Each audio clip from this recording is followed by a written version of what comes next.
আওয়ামী লীগের তথাকথিত সহসভাপতি নামধারী এবং দুর্নীতিবাজ কুদরতে এলাহি এই ব্যাংকের চেয়ারম্যান হয়ে এসে আমাদের জমজমাট একটি ব্যবসা পরিচালনা করার দ্বিতল ভবন ছিল, সেটিকে তারা টাঙ্গাইলের দুর্বৃত্তদের সঙ্গে নিয়ে আমাদের এই 150 দোকান মালিককে উচ্ছেদ করে এখানে বহুতল ভবন নির্মাণ করে।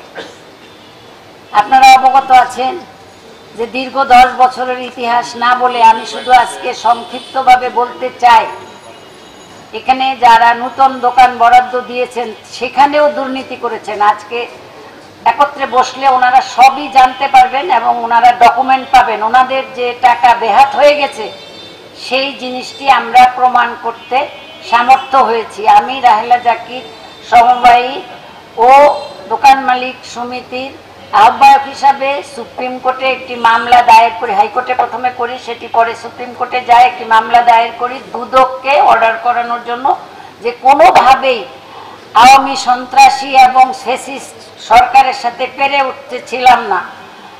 তখনকার সময়ে টাঙ্গাইলে যারা ছিলেন তারা সকলেই কুদরতে এলাহির পকেটে ছিলেন। আমি বারবার দুদকে মামলা করেও সেটি খুব বেশি দূর নিতে পারতাম না, ফাইল গায়েব হয়ে যেত। এক পর্যায়ে আমি হাইকোর্টের মাধ্যমে দুদককে অর্ডার করি যে দুর্নীতি তদন্ত করার জন্য প্রতি বছরের অডিট রিপোর্ট সহ এবং নতুন দোকানদারদের কাছ থেকে যে পরিমাণ টাকা তিনি সংগ্রহ করেছেন তার 3 ভাগের 1 ভাগ এখানে ব্যয় করেছেন, 2 ভাগ টাকা উনি আত্মসাৎ করেছেন। প্রিয় সাংবাদিক ভাইয়েরা, আপনারা জানেন যে এই ফ্যাসিস্ট সরকার ও তার ভয়ঙ্কর দোসর দুর্নীতিবাজ কুদরতে এলাহি দলীয় প্রভাবকে খাটিয়ে ভারপ্রাপ্ত কর্মকর্তা মোহাম্মদ সুলতান আলমের সাথে যোগ সাজগে আরো 7 জনের যোগ সাজসে অন্যান্য লোকজনের সহযোগিতায় দুর্নীতির মাধ্যমে কোটি কোটি টাকা আত্মসাৎ করেছে। এই মুহূর্তে ব্যাংকটি একেবারেই ধ্বংসের দ্বার প্রান্তে এসে দাঁড়িয়েছে।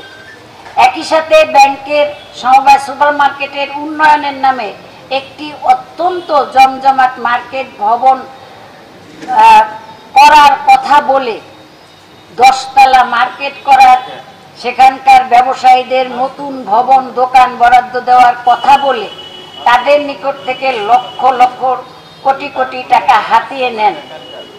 যার পর নাই এই দীর্ঘদিনেও ভবনের নির্মাণ কাজ সম্পন্ন না করে আদায়কৃত কোটি কোটি টাকা কুদরতে এলাহি খান গং এবং চক্র আত্মসাৎ করে বিদায় নিয়েছে ফ্যাসিস্ট সরকারের সাথে সাথে, ফ্যাসিস্ট সরকার প্রধান পলায়নের সাথে সাথে। ইতিমধ্যে সমবায় মার্কেটের পুরাতন ব্যবসায়ীদের অনেকেই পথে বসেছেন এবং 30 জন মালিক মৃত্যুবরণ করেছেন। আমি তাদের বিদেহী আত্মার মাগফিরাত কামনা করি। এদিকে বর্তমানে দেশের পরিবর্তিত পরিস্থিতিতে দুর্নীতি দমন কমিশন টাঙ্গাইল জেলা কার্যালয় টাঙ্গাইল শাখা কেন্দ্রীয় সমবায় ব্যাংক লিমিটেডের আলোচিত দুর্নীতির বিষয়ে ব্যাপক তদন্তের মাধ্যমে, ব্যাপক অনুসন্ধানের মাধ্যমে কুচক্রী কুদরতে এলাহি খানদের চক্রদের কয়েকজনের বিরুদ্ধে দুদক জেলা কার্যালয় টাঙ্গাইলে প্রতিজনের নামে 5টি করে ধারায় 5টি মামলা দায়ের করেছেন। বিগত 15 থেকে এই 16 অর্থ বছর পর্যন্ত 2023-24 অর্থ বছর পর্যন্ত টাঙ্গাইল কেন্দ্রীয় ব্যাংক লিমিটেডের 10 তলা শপিং কমপ্লেক্সের প্রকল্পের দোকান বরাদ্দের গ্রহীতাদের নিকট থেকে অগ্রিম জামানত রসিদ মূলে আদায় করে 11,13,55,000 টাকা চেকের মাধ্যমে যৌথ স্বাক্ষরে উত্তোলন করত ঠিকাদারের নাম ভাঙিয়ে অগ্রিম ব্যবহার করে মিথ্যা ভাউচার বানোয়াট সৃষ্টি করে তাদের মাধ্যমে এই 11,13,55,000 টাকা আত্মসাৎ করেছেন।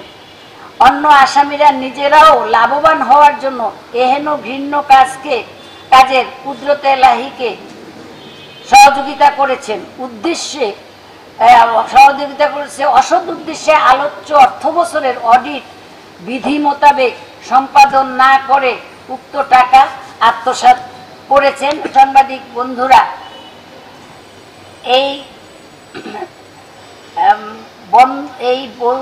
প্রিয় সাংবাদিক বন্ধুগণ, বিগত ফ্যাসিস্ট সরকারের দোসররা আমাদের পুরাতন 150 জন সহ নতুন সম্ভাব্য আমার জানা মতে আরো 150 জন নতুন বরাদ্দ গ্রহীতা হতে পারে, তার অধিকও হতে পারে। ব্যক্তিগতভাবে এই অপূরণীয় আর্থিক ক্ষতির জন্য আমরা সকলে মিলে এই সমবায় ব্যাংকটিকে একটি ধ্বংসস্তূপে যে পরিণত করেছে তার থেকে রক্ষা করব আমরা দাবি করছি।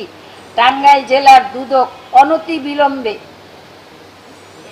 যাদের নামে মামলা করেছেন তাদেরকে গ্রেপ্তার করেন।